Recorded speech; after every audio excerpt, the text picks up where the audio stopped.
E Paracatu, também logo no início, a gente falou assim, o que, que a gente vai fazer? Que a gente foi reconhecido como advogado. Então aí a gente pegou e fez o exercício de procurar um outro lugar para viver.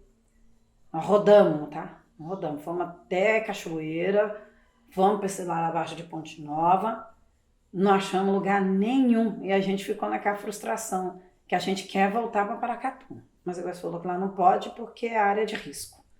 Então, que esse sonho a gente nunca vai poder refazer a casa.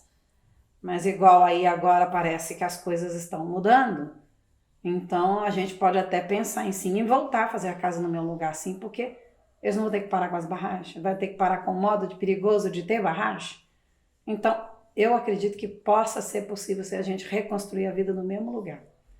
A gente só tem que ponderar porque agora tá, a natureza, né, tá chorando, né? E Paracatu tá sobrevivendo e lutando. Mas a gente sabe que as frutas estão contaminadas, o rio está contaminado, a poeira está contaminada. Então, é só isso que vai impedir a gente de querer ir com vontade. Então, tem que pensar e ver as análises futuras.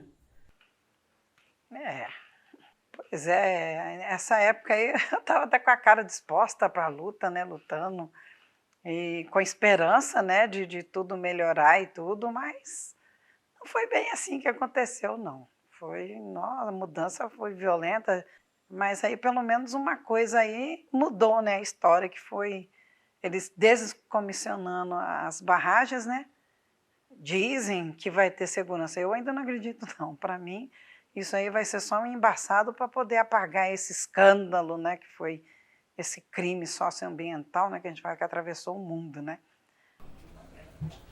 Lá, antes desse crime, a gente era muito feliz, a gente vivia tranquilo aqui na nossa cidade. Eu tinha, né, a minha família que morava em Gesteira, que eu podia ir para lá todo final de semana, feriado, né. Todas as datas comemorativas a gente passava era lá, né, com a minha avó.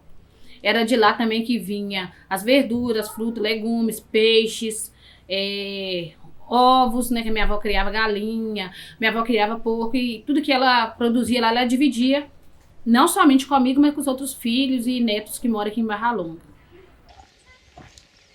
Aqui, né, minha comunidade de Gesteira, conforme eu relatei ontem, aqui eu nasci, fui criada. Aqui a minha família saiu somente com a roupa do corpo. E são 3 anos de lama, 3 anos de luta, 3 anos lutando para ter direito pelo menos ao reassentamento. E até hoje, em 3 anos, a gente não tem nem o terreno ainda para o reassentamento. Águas para a vida! Não para a morte! Águas para a vida! Não para a morte! Somos todos atingidos. E tá aqui o bolo, né? A comunidade gesteira quer oferecer esse bolo para Vale, Samar, BHP, Fundação Renove, governo municipal, ao prefeito de Barra Longa, que está contra os atingidos, quer oferecer para o governo de Minas e para o governo federal. Está aqui, ó, o bolo de 5 anos, a comunidade gesteira aqui, ó, que está resistindo, sofrendo, enterrando seus entes queridos. Fica aqui o nosso ato de repúdio. Hoje eu sou outra pessoa. Tudo novo. Eu fui obrigada a me reinventar, a me tornar onça, para defender os meus. Você fica sem chão, sem aqueles momentos, sem expectativa de vida. É como se você tivesse morrido ali, estava ali sem crime nenhum, sem esperança nenhuma do que seria para frente. Eu levei um trauma. Eu ficava assim aéreo, eu não conseguia ficar dentro de casa, eu não conseguia comer direito, eu só ficava zanzando. Vinha no hotel, voltava para a rua, conversava com um com o outro, mas é aéreo mesmo. Trabalhava sem vontade de trabalhar. Então, eu cheguei até a ficar com medo, porque no eu trabalhar dirigindo, né? Com medo de ir pro buraco aí. Porque estava assim, fazendo aquilo ali, né? De uma hora para outra eu começava a chorar do nada. E às vezes você estando chorando, dirigindo, às vezes você já atrapalha. E isso é uma mudança total, né? E primeiro vem aquelas partes da tristeza, a gente não sabia que tinha direito das coisas, não sabia como que ia ficar. Aí vem os direitos. Mas todos os direitos que vem, ele é muito material, né? E acaba que ele causa até mal pra gente, né?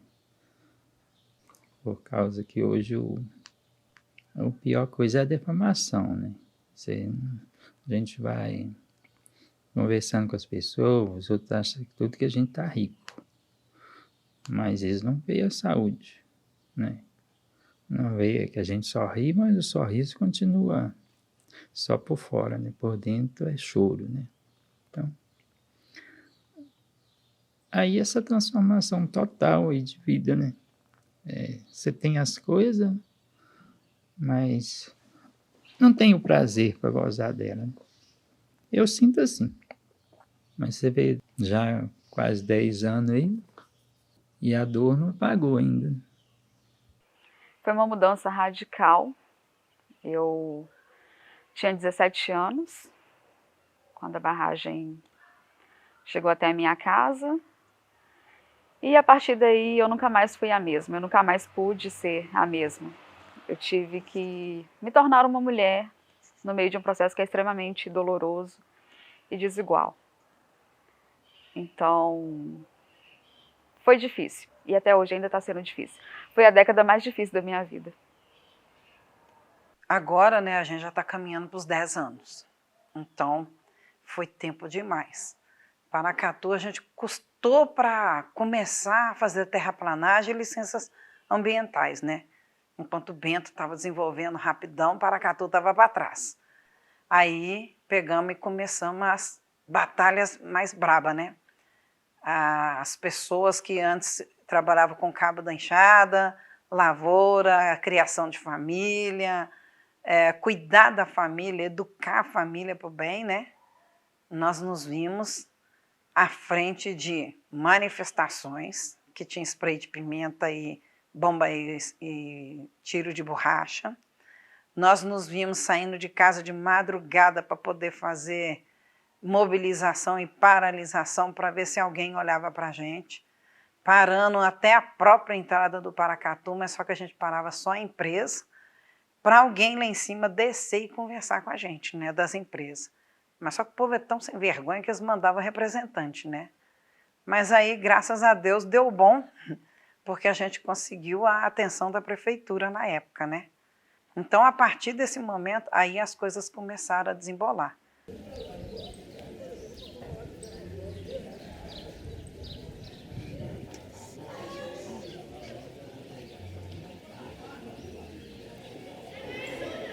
Quando há um rompimento de barragem, não é só uma barragem que se rompe.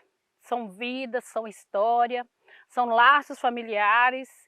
E os laços familiares da minha família se rompeu com a lama. Bento é o lugar que eu escolhi para morar, né? Então, porque eu não apego muito no lugar. O meu apego é pelas pessoas, pelo bem-estar do acolhimento que eu fui acolhido no lugar e me adaptei. Porque no lugar, às vezes, a gente acostuma, né? Mas ficou muito diferente, porque aqui, como dizer, tudo murado, tudo quase você não vê gente na rua. Lá a liberdade era outra, nossa senhora. Esse ano eu descobri que tem um termo que chama renovado. Uma brincadeira, né, com o nome da antiga Fundação Renova. Então, todo atingido é renovado, quer dizer que tem dinheiro, que está com dinheiro. Como se fosse só dinheiro que valesse nesse mundo, e né? Mas não é isso que vai devolver o modo de vida da pessoa. Não adianta dar um mini palacete para ela e ela não conseguir plantar, ela não conseguir criar um animal, ela não conseguir tirar um leite para vender, ela não ter fonte de renda. ela não ter a família dela unida, coesa, ela só tem uma propriedade. O modo de vida que ela escolheu até 2015 não existe mais.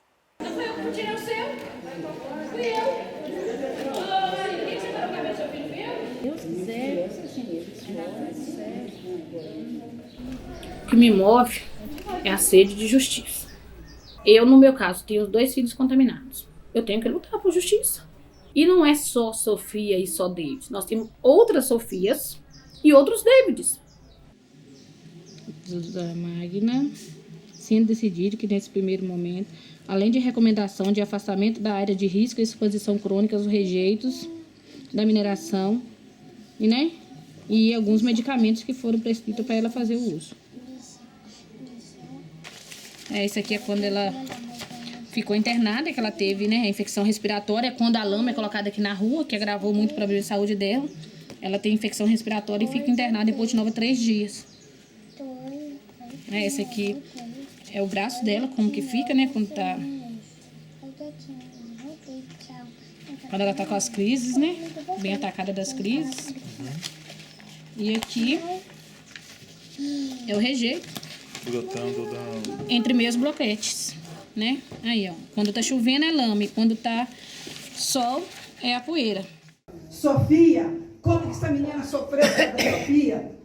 Ela teve que ser humilhada, teve que parar tudo. E o Simone, não pare a sua voz, continua. É uma batalha que a gente vai tentar fazer agora e tentar tombar o território para a gente fazer o nosso memorial. Que o que a gente entende é que eles querem esconder a vergonha deles, Eu tive muito medo de dizer na universidade, na UFOP, que eu era atingida porque eu não queria receber o mesmo tratamento que os meus irmãos e a minha irmã receberam nas escolas aqui de Mariana, dos bairros. Mas até que não consegui esconder por muito tempo, foi apenas por um período. Logo no primeiro período, uma professora, ela projetou no quadro da sala uma imagem que ficou muito famosa depois do rompimento, que era uma parede suja de lama com um quadro, acredito que seja de alguma família de Bento Rodrigues, mas era um casal. E mesmo não sendo a minha família, mesmo eu conhecendo, eu não consegui conter as emoções e eu saí da sala chorando. E aí depois eu expliquei que eu era atingida também e que aquilo era muito simbólico para mim. E aí eles me acolheram e começaram a me chamar para participar de mesas e deram todo um outro tratamento para a situação que os meus irmãos, infelizmente, não tiveram a possibilidade de ter nas escolas. O conceito que eu tinha e o meu objetivo final é sempre lutar em prol do coletivo e da comunidade, com toda a sabedoria, entendimento e partir para a luta e partir para frente, Abandonei família, abandonei amigo, emprego, até a minha própria vida, E hoje eu ainda não dei o play, eu não consegui voltar. Então eu ainda estou buscando alguma coisa para fazer e sobreviver, que eu ainda não sei. Foram várias comunidades que foram atingidas. Primeiro a zona rural, que eu sou representante, sou da subcomissão da zona rural, que também faz parte da CABEF. Eram comunidades bem pequenininhas e que não foram totalmente atingidas, por exemplo, como Bento e Paracatu, não foi toda a comunidade que levou lama. Então algumas famílias apenas saíram. Teve uma dificuldade grande no início, se entender como um grupo. E aí essas comunidades ficavam lutando isoladamente, cada uma pelas suas razões. Só depois de um tempo que a gente entendeu que, unindo as pautas em comum e formando um grupo maior, a gente conseguiria conquistar mais direitos. E foi aí que surgiu o grupo da Zona Rural, que compreende 6 comunidades. Essas comunidades menores que sofreram muito com o processo de visibilização no início, hoje ainda sofre, mas depois que a gente se juntou e criou esse grupo, conquistamos diversos direitos. Direitos, inclusive, que foram ampliados para as outras comunidades. Aí sim, esse dia foi o primeiro tijolo da primeira casa, que fez um evento lá, veio o Estado, veio a Prefeitura, veio autoridades máximas, veio representantes da Samarco, das mineradoras, E aí, nesse dia, a gente colocou o primeiro tijolo. Então, foi o marco principal de Paracatu não parar mais. E constituímos também, que a maioria eram mulheres, uma comissão fiscalizadora. Então, durante o preparo da obra, desde a terraplanagem até a última condição que a gente pôde, que depois foram ficando mais difícil, então a gente foi até o fim fiscalizando as obras, e é por isso que a gente detectou alguns problemas, e a gente sabe aonde que estão os problemas, e temos tudo documentado, né, que a gente conquistou a assessoria técnica, então a gente tem isso tudo guardado também como prova de que a gente não falou mentira. Ser quilombola para mim é um recomeço, para nós, né? É um recomeço de uma nova história que deixa para a gente confiança, acreditar, né, na força do povo unido, porque o quilombo para mim é uma família, um povo unido. É até um pouco estranho ver que pessoas confiam em mim. Pessoas já confiaram em mim, mesmo tendo pouca idade, mesmo tentando ele estar no processo de descoberta, com muito medo de falhar e com muito medo de causar algum mal a esse grupo, porque afinal, quando você se coloca em posição de representante, é uma responsabilidade muito grande. Ser quilombola para mim é resistir, é ressurgir da lama, porque trouxe alegria, que a gente estava muito triste, abalada, com ansiedade. E agora é só alegria. Acho que não tem tempo de pensar no que aconteceu, porque está ajudando muita gente no psicológico da gente, na ansiedade, nas crises que a gente tinha. Porque o tempo é para ir a gente se perdendo força, né? Parece que eles não estão olhando Minas, não. Aí, pelo contrário, aí, ó, que em vez deles cuidarem de Minas e fazerem uma coisa para melhorar para Minas, parece que estão querendo é que Minas se lasque mesmo, né? Depois dessa repactuação, essa divisória de dinheiro aí, né? A gente entende que nós, atingidos mesmo, jogaram a gente para fora do barco. Antes a gente estava dentro do barco, hoje jogaram para fora do barco, né?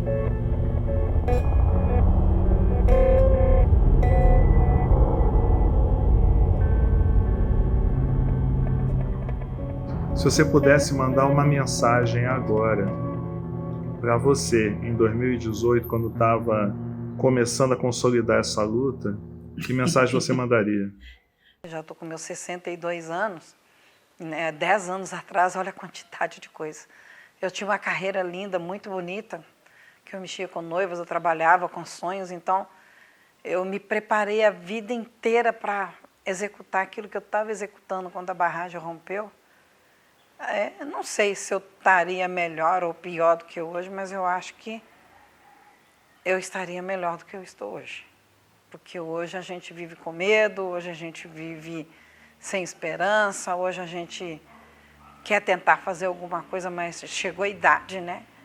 E tudo que eu tinha que fazer, que eu preparei, não dá mais tempo de voltar atrás e retomar da onde que eu parei. Então, novos rumos, nova conquista e novos sonhos. Se eu chegasse com 27 anos para a Mirella de 17, eu ia dizer primeiro, se prepare. Essa não é uma batalha só, são várias batalhas. E você vai precisar ser forte. Tá, essa acho que eu não sei responder, mas eu posso te falar uma coisa pessoal minha que eu preciso falar? De agradecer essas pessoas que nos ajudou, né? Tanto no acolhimento.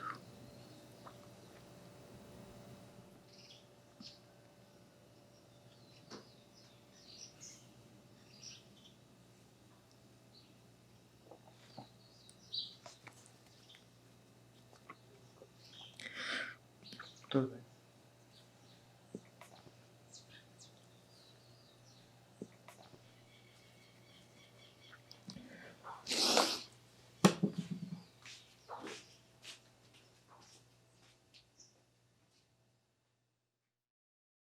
Eu não aceito que ninguém conte a minha história. Até porque lá atrás já teve um período dos brancos contar a nossa história.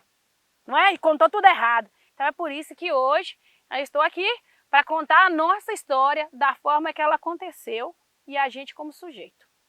Então mudaria tudo, todo o processo de enfrentar as empresas, governo, quem aparecer na caminhada seria diferente, mas ainda dá tempo de mudar, dá tempo de seguir peneirando, não é? Dá tempo de seguir dizendo não à senzala, né?